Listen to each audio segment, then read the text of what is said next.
నా బాధలన్నీ తీసావు, నా గతమంతా నీవే తుడిచావు.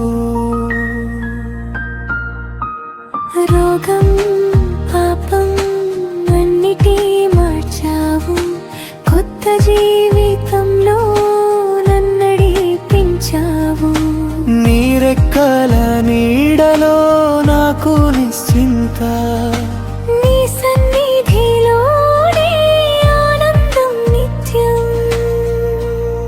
స్వస్థపరిచావు ఉచితంగా నన్ను, దారి లేని చోట దారి చూపా.